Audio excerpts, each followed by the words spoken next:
Hello viewers, আসসালামু আলাইকুম। বন্ধুরা, নতুন একটি ভিডিওতে তোমাদেরকে আবারও স্বাগতম। তোমরা অনেকেই কমেন্ট করেছো যে কতদিন বয়সের হাঁসের বাচ্চা পালন করা সবচাইতে সুবিধাজনক। তো তোমরা যারা নতুন খামারে আছো তোমরা অনেকেই এই বিষয়টি জানো না।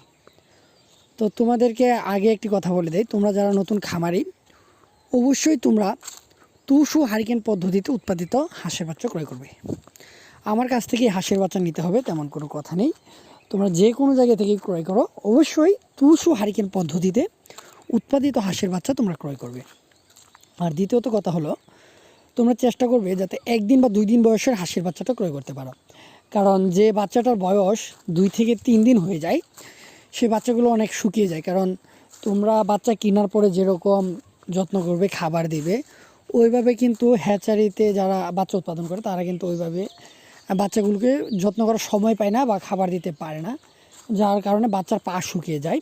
তো তোমরা এটা বুঝতে পারবে না, যারা নতুন আছো তারা বুঝতে পারবে না, এবং যারা পুরাতন খামারি তারা অবশ্যই চিনবে। তখন ওই বাচ্চাগুলো পালন করলে কিন্তু সাথে সাথে বাচ্চাগুলো মারা যাবে। দেখবে 2-1 দিন বা 2-3 দিনের পর বাচ্চাগুলো মারা যায়। এটা হয় যে সময় বাচ্চার বয়স 2 দিন 3 দিন হয়ে যায়, বাচ্চা কোনো খাবার খায় না, 2-3 দিন বয়সের পর হঠাৎ করে খাবার খেয়ে বা পানি খেয়ে বাচ্চাগুলো মারা যায়। তো তোমরা কী করবে, 2 দিন বা 1 দিন বয়সে বাচ্চাটা ক্রয় করার চেষ্টা করবে। তো তোমরা যারা তুষ ও হারিকেন পদ্ধতিতে উৎপাদিত হাঁসের বাচ্চা ক্রয় করতে চাও, তাহলে অবশ্যই আমাদের বৈশাখী হ্যাচারিতে আমাদের স্ক্রিনে দেওয়া নাম্বারে যোগাযোগ করতে পারো। আর আমাদের ঠিকানাটি তোমরা অনেকেই জানো যে ময়মনসিংহ জেলার তারাকান্দা থানা, বৈশাখী হ্যাচারি। তোমরা চাইলে কিন্তু সরাসরি আমাদের হ্যাচারিতে আসতে পারো।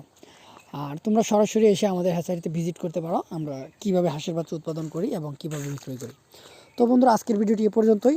আরও কোনো তথ্য জানতে অবশ্যই কমেন্ট করো, এবং ভিডিও পেতে অবশ্যই চ্যানেলটিকে সাবস্ক্রাইব করো।